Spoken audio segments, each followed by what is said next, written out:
Funny how the smallest things can slip right by you, isn't it?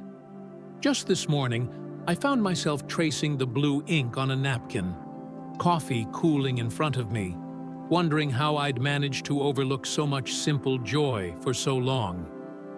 The diner was quiet in that early hour, just the low hum of the fridge and the occasional scrape of a spatula from behind the counter.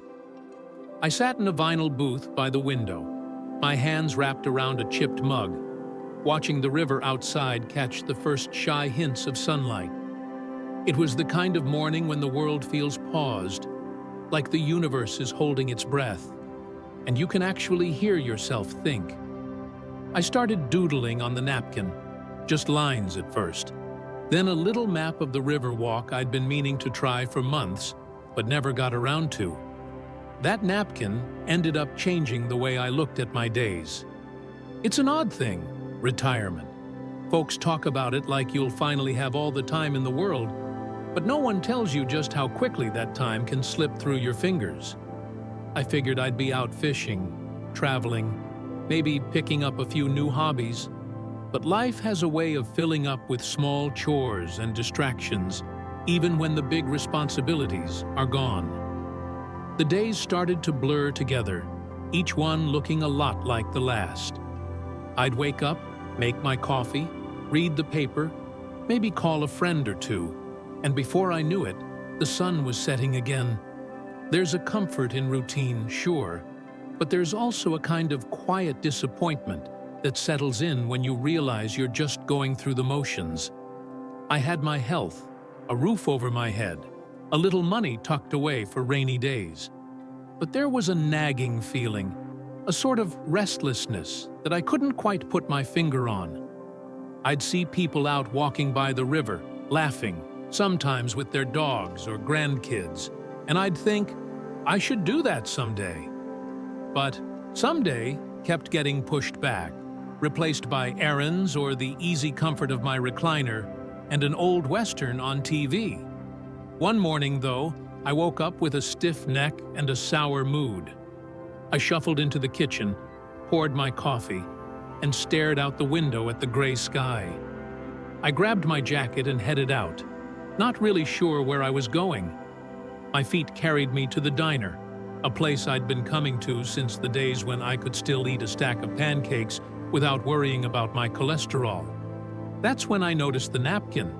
It was just sitting there, blank and inviting, and before I knew it, I was sketching out the river walk. Looking back, I think that was the turning point. Just a walk by the river, tomorrow morning, rain or shine.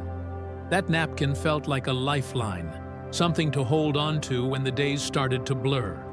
The funny thing is, I almost talked myself out of it the next morning. That napkin was right there on my nightstand, reminding me of the promise I'd made to myself. So I got up, put on my walking shoes, and headed out the door.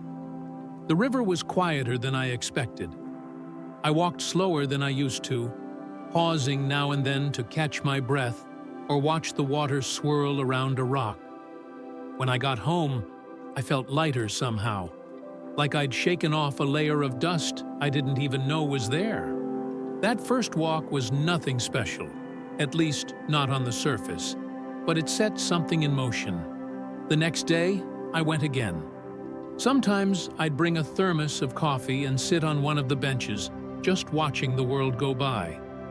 I started noticing things I'd missed before, a patch of wildflowers growing by the bank, the way the river changed color with the seasons. I started bringing a little notebook with me, jotting down a line or two about what I saw or how I felt. You start to notice things you'd overlooked before, the way the light changes at different times of day, the sound of your own footsteps on the path. It's funny how one small change can ripple out, touching other parts of your life. I found myself sleeping better, waking up with a little more energy. Meals tasted better, conversations felt richer.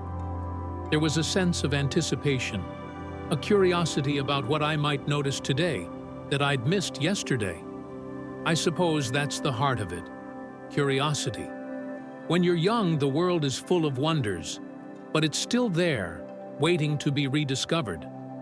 After a few weeks, I started tweaking my routine in small ways.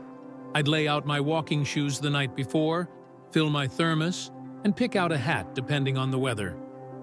I stopped waiting for perfect conditions and just showed up, rain or shine. Some of my favorite walks ended up being on drizzly mornings, when the world felt wrapped in a soft gray blanket. I started to notice other changes too. There was a steadiness to my days, a rhythm that made everything else feel a little easier. It wasn't just the walks themselves, but the act of making a plan and sticking to it. Each time I followed through, I felt a little more confident, a little more hopeful. There were days when I didn't feel like going, but even when I didn't, I counted it as a win. Over time, those walks became more than just exercise. I started noticing things I'd missed before. The tracks left by raccoons in the mud. I started bringing a little notebook with me, jotting down a line or two about what I saw or how I felt. There's a kind of magic in these small acts. The important thing was showing up, keeping that tiny commitment to myself. Over time, I found a sense of belonging to the rhythm of nature. It's easy to overlook small joys when you're busy chasing big ones.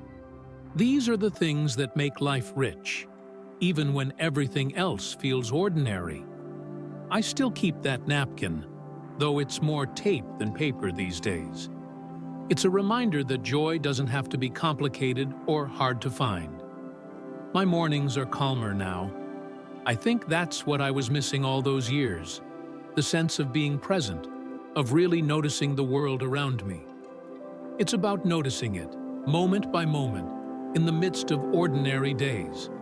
So here I am, years later, still walking by the river, still carrying that napkin. I'm more present, more curious, more open to the small joys that used to slip by unnoticed. There's a sense of hope, a quiet confidence that comes from keeping promises to myself, however small. If you're looking for more joy in your life, you don't need to wait for the perfect moment or the grand adventure. Start with something small, something doable. Notice the little things. Start again. The river is still there, the world still full of wonders waiting to be noticed. All it takes is a little curiosity and the courage to keep going, one small step at a time.